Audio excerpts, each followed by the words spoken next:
Watch this. Still in a surging pandemic, precautions are starting to take shape as several large events getting ready to take place. You might need to grab your mask and maybe even your vaccination card before you head out the door. Oregon's governor tried to let local governments put in mask mandates of their own to help curb a COVID surge across the border, but very few did. So she took the matter into her own hands. Idaho's widespread drought continues to worsen, but there's always a way out with winter.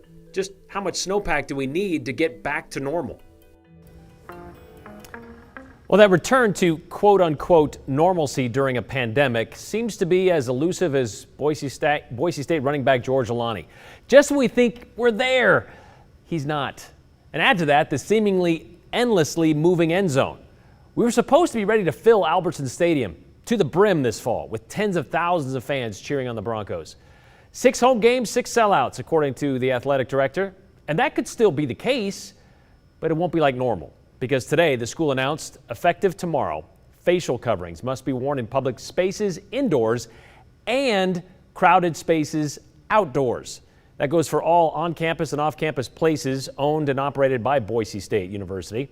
All because of the rampant COVID Delta variant, with the CDC projecting it could cause twice as many infections as, well, the previous versions. And we're seeing an increasing number of breakthrough cases as well. And this isn't just Boise State making this rule. After consulting with the State Board of Education, all 4-year public universities decided to do the same thing. It's not 4 of them, just 3, BSU, U of I, and ISU. Now, this obviously applies to Albertson Stadium because with 36,387 people in one place, well, that seems to fall under the crowded outdoor spaces category. And after making it through a truncated season like the last one, Athletic Director Jeremiah Dickey was not too worried about this new development. We will be prepared for whatever guidelines and parameters are established by the appropriate health authorities for all home events, he said. So yes, mask mandates, masks will be mandatory for fans at Bronco football games, beginning with that home opener on September 10th. Sure, things could change between now and then, but that home opener was supposed to be the first really big mid-pandemic event that we've seen here in the Treasure Valley in quite some time. And sure, there have been rodeos and such, but those are typically hundreds, maybe thousands of people, not tens of thousands. The second event is supposed to be the Boise Pride Festival in downtown Boise, where tens of thousands have attended in years past. And at this point, as of 2 days ago, they haven't made any mask requirements nor any vaccine requirements for the event, but that could change like, well, basically everything else. We strongly recommend anyone who is not vaccinated to get vaccinated, they said. There's no guarantee you will gain entry to the festival if you are not. Well, there's another large gathering set to descend on Boise next month, Tree Fort, which postponed twice to make it to this year, and making it happen September 22nd through the 26th. 5 days of indoor and outdoor venues with bands from all over the country and tens of thousands in attendance. Not to mention the other forts like Comedy Fort, Ale Fort, Art Fort, Film Fort. You get the idea. It's one of the biggest festivals in Idaho, with this year 434 bands coming in. So how are they planning to handle it? Today, organizers announced they're going to require everyone, from attendees to volunteers to performers, to either prove they are vaccinated against COVID or provide a negative COVID test. Andrew Bartline is live outside one of those venues where just about 6 weeks people are going to be inside rocking out to some music. So there's got to be a lot of work to be done, though, before this happens, Andrew. How are organizers going to ensure that everyone in attendance either is vaccinated or has proof that they have a negative COVID test? Yeah, Brian, we talked with Eric Gilbert with Tree Fort. He's a co-founder and the festival director. He tells me that this is actually kind of an industry standard around the country right now as COVID cases are continuing to climb. We know the Knitting Factory here in town, they decided that the artist who comes to their venue kind of gets to decide perhaps maybe they want the whole crowd to be showing negative tests. They can ask for that. So for Tree Fort, however, 20,000 people is what they expect every year. So when they're requiring proof of vaccination or requiring negative tests 48 hours before you go in, that's a lot of documentation to sift through and verify. So I asked them how they plan to do that. Here's what they told me. But for right now, all you have to do is show your vaccination card or a photo of your vaccination card if you don't want to carry on you. The idea is, for one, we're working with health professionals on this, and they're going to be executing both checking the proof of vax and proof of a negative test or doing the on-site testing. And the idea is there'll be one location where that will happen, and then once you pass that screening, you would get a credential, an extra wristband that says you passed that screening. And then once you get your pre-screened credential, we don't have to be checking your vaccination card at every single venue. Now, I don't know if you caught that, Brian, but there's one location where they're looking at all these vaccine cards or these test results and doing rapid tests. If people don't have a test in the last 40 hours, they'll test them on site. So I asked them how they plan to manage that as well. Now, there's no mask requirement for adults at Tree Fort right now, but they say those guidelines can change if there is a big bunch up, as everybody's waiting for their 15-minute test to come in. He said that they want people to have masks with them at all times because if they need to, they'll ask them to put masks on if crowds get too big and bunched up. All right, so Andrew, this is going to be one place, one location, but let's say, this is a 5-day event. Let's say you get tested that first day, come up negative, but you're hanging around for a couple of days. There's plenty of opportunity to catch that if it happens. How many times can you be tested, or when can that happen? Yeah, they're not going to ask for continued proof. So you show your vaccine card, you're good to go. You're going to get a bracelet just like any other credential in years past to get in venues. Same thing for these tests. If you get tested within 48 hours on the first day and you get that bracelet and your ticket's good for 5 days, you're good to go for 5 days. They're not going to continue to ask you to get tested, or at least right now they tell me that's their current policy. All right, well, that seems like a lot of opportunity for that to kind of flow around, but we'll see how it plays out as well. Thank you very much, Andrew. And as for the other events we mentioned earlier, beginning tomorrow, those 4-year public universities, they're going to require masks, both indoors and outdoor spaces.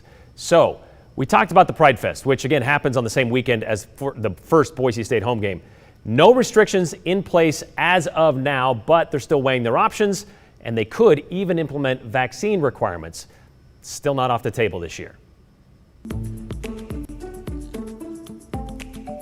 But it's clear the current situation requires immediate action to stop the Delta variant from spreading further. That's why, moving forward for the immediate future, masks will be required in all indoor public settings, effective this Friday, August 13th.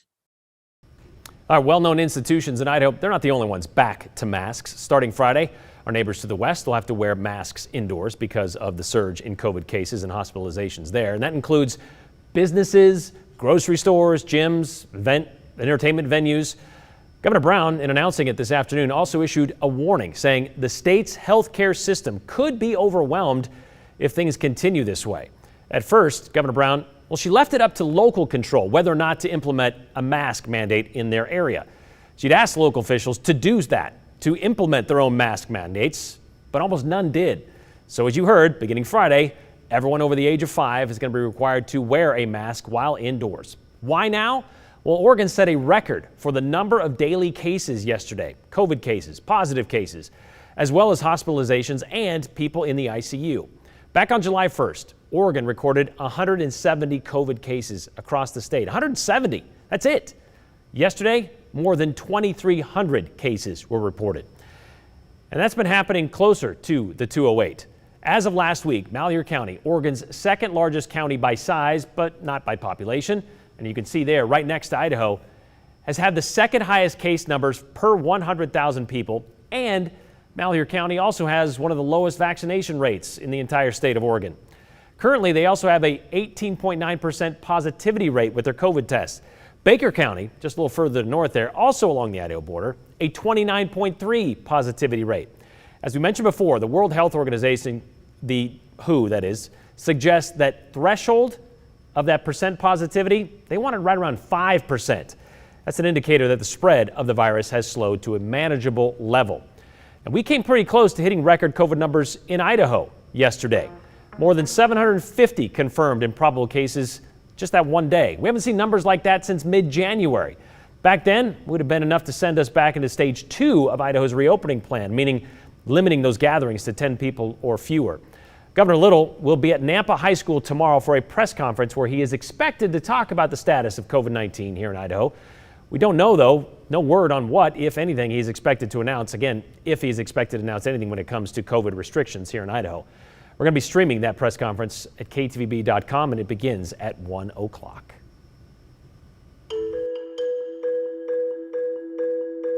We went into the water year with an average snowpack, but with worsening drought conditions, Boise's river system looks to have a shorter than average irrigation season. I know, drought, pandemic, ugh. Well, instead of focusing on an end of days, why not focus on the end of show? Like the text you send in and we share at the end of this show. Here's the number, 208-321-5614. Send us your comments, your questions, and maybe even your complaints. But be sure to include your name and the hashtag #the208.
How late were you up last night? Well, unless you're working the overnight shift at the bakery, I'm willing to bet it wasn't as late as Senators Jim Risch and Mike Crapo. 4 a.m. That's what time the Senate squeaked through the $3.5 trillion budget resolution. 4 a.m. I know it's like 2 a.m. here, so not much of a difference, but still, we'll give them credit for that. Both Risch and Crapo were part of the 49 no votes on that, but it took 14 hours to get to that vote. And this was immediately following the passage of the $1.2 trillion infrastructure bill. Both Idaho Senators Crapo and Risch voted yes on that one, joining 17 of their Republican colleagues. Well, shortly after that happened, Kathy in Boise sent this text message to us and asked how much of that, money in the infrastructure bill, how much of that is headed to Idaho? Okay, so 1.2 trillion. Let's get to 1.2 trillion. Getting all my numbers confused. Let's get to it. According to Senator Mike Crapo, who is a ranking member of the Senate Finance Committee, this is how Idaho's share of that $1.2 trillion would break down. $1.9 billion to construct, rebuild, and maintain roads and highways, $213 million for drinking water and wastewater infrastructure, $225 million for bridge construction, maintenance, and repair, which apparently we need a lot of here in Idaho, and $100 million for broadband expansion, with the potential for some extra funding thrown in. Now, in addition, Idaho would receive funding as part of several other nationwide programs, which means we'd have to share it so we can get a piece of these dollars here. $3.3 billion for wildland firefighting efforts, $5.75 billion for natural resources infrastructure, which includes fire management and reduction, $25 billion for additional airport improvement projects, and there's an unknown amount out there for a 3-year reauthorization of the Secure Rural Schools program, again, which Idaho has plenty of. Statement from Senator Crapo said, this bill, this $1.2 trillion, does not raise taxes, but instead it reprioritizes the use of certain unused COVID relief funds, takes them away from bailouts and idle funds, shifting them toward supply-side investments that will provide benefits to Idahoans for many years. This explains why he supported it. The infrastructure bill is still going to need to pass the House, though, and be signed by President Biden. Then would have to be allocated by Idaho's legislature. So it's going to take some time before we see any of that funding funneled into the state and put to use. The House is already on vacation, but is expected to make a short return to D.C. on August 23rd just to take up this bill. Now, this bill is separate of the $3.5 trillion budget resolution, different bill. The finer details of that decade-dispersing monster spending bill are still being worked out, But the Senate was successful in passing it. Basically the blueprint, by a strict party line vote of 50 to 49. And in doing so, they also avoided a filibuster by Republicans. And it includes things like funding for childcare, paid family leave, public housing, and efforts to combat climate change, just to name a few. Both Crapo and Risch claim it was a socialist wish list. It's going to tax and spend our country into fiscal ruin and do long-term damage to our economy.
All right, it's hot and getting hotter, as you saw by that 7-day forecast, and it's hard not to notice the bone-dry brush in the foothills because of the lack of rain as well, the low water levels in the Boise River, and also up at Lucky Peak in the reservoir. And before you point out the obvious, yep, it is a drought and it is getting worse, and there's a big reason for that. But this year is a little bit different. Just how is it impacting the Boise River system, both now and in the future? Katya Stepovic did some digging to find out. Anderson Ranch Reservoir, Arrow Rock, and Lucky Peak combined hold about 1 million acre-feet of water when full. Right now, they total 400,000 acre-feet. A lot of the times in the spring when the runoff is occurring, we're getting rain, and it's allowing the irrigators to not begin pulling water from their storage. And this year they had to begin early. Crops were in the ground and they needed to start watering them. Ryan Hendrick, water operations lead with the Bureau of Reclamation, says Lucky Peak alone is currently dropping anywhere from 2.2 to 2.5 feet a day. But many didn't anticipate this kind of water season because snowpack was fairly normal. It's difficult because usually when the irrigators see that it looks like a relatively good water year, they'll start planting their crops based on water usage. So when we have a year like this and we're seeing it looks like a good water year, they can plant high usage crops, but then it creates a problem for them now when we're running out of water. He says the lack of spring precipitation created less runoff than usual, and the soil was drier than normal, causing the snowpack to soak in the soil and not run off. So now we're hearing that irrigators are going to shut off earlier this year. Usually the amount of water that is stored we can extend into October, and that's usually the end of irrigation season. This year, likely to see a mid-September, late September shutoff. the average acre feed amount in the Boise Reservoir system from 1981 to 2021 is around 615,000 acre feet. Right now, it's at 400,000 and not stacking up great compared to the last 5 years. So all the irrigation entities, and we also deliver water to Suez. Everybody has really tightened their belt to try to stretch this thing just as far as they can. Rex Berry is the Boise River Water Master for the Idaho Water Users Association. He says he hasn't seen a year this bad since he's been in the industry for over 10 years. Several of the irrigation delivery entities in the valley have went from 100% delivery down to 70, and some cases even 60% of what they are able to divert in order to stretch their supply as far as possible. Because the guys need the water to get their crops through to get a full yield. Reduced yield means reduced pay. So they've got a lot of money invested in these crops, and when they can't get the full amount of water that they really need, it puts stress on some of those crops and consequently the reduced yield. He says two of the largest irrigation providers in the valley, the New York Canal and Nampa Meridian Irrigation District, announced they will stop delivering on September 15th. That's approximately 30 days ahead of time. Most irrigation deliveries go till the middle of October. Everybody in the valley's in this together. We're going through a potentially unprecedented dry spell in the valley. We are looking at a very similar year to 1977. That was the worst year on record for water delivery in the Boise system. He says the New York Canal is the largest distribution system in the valley at 2,000 cubic feet per second, and 1,900 of that right now is storage water, which means less carryover water into next year. So what can we do? Conserve and hope for the best. We're all in this together. If you live in this valley, you depend on that Boise River in one form or another. And for everyone to do all they can to conserve as much as possible. Personally, I'm very nervous about where we're going to end up or be next year. It's a difficult situation because there's nothing we can do about it. We have to just kind of wait and see what Mother Nature gives us, and then we'll adapt to that and try to meet everyone's demands and needs. Yeah, it sucks. Relying on Mother Nature, hoping for the best. With tens of thousands of people moving in on a regular basis here to the Treasure Valley, it's going to be tough. A lot of people hoping for the best. All right, we talked about this drought. Mid-September was kind of where they're cutting it off here. We talked to farmers in Lincoln County who had their water cut off in June. So it's kind of made its way toward us. What's it going to take, though, for us here in the Treasure Valley to kind of get back to normal? Another snowmageddon? Well, Brian, that is the big question right now, and we need above average moisture in the winter of next year in order to get back to normal, so to speak. However, Rex tells me that it's different throughout the state, and he's heard that some areas need 40% above normal moisture levels to get back into a good spot. And if not, we can continue to see our crop seasons unfortunately cut short, and it could take several years to recover from this. Yeah, as records have shown, it usually lasts for at least 1 or 2 seasons. Hopefully not longer than that. All right, thank you very much, Katya.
Those are a few other ways you can get in contact with the 208. We like the text method as well that you send in during the show, both before and after. We try to read all of them. Let's get to some of those that you send in during today's show, like this one from Steve.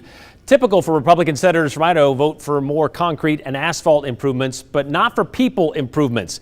People vote, roads and bridges don't, says Steve. And that's in regards to the voting yes on the $1.2 trillion infrastructure bill, but no to the $3.5 trillion budget resolution that passed the Senate last night, early this morning. I have a question. Isn't having to show either proof of vaccination or a negative COVID test to gain access to public buildings considered to be a HIPAA violation, asks Ann from Mountain Home. And no, it's not. HIPAA only is concerned with what hospitals can share and your insurance company and all that kind of stuff. No, they can ask if you're vaccinated or not. You don't have to tell them, but they can ask and they can deny you or accept you depending on what your answer might be. So no, it is not a HIPAA violation. What will the outdoor mask mandate be for the Idaho Fair? Well, there's no Idaho Fair. There's a Western Idaho Fair, and that's on county property. And as of right now, no mask mandate for the fair, which begins very soon.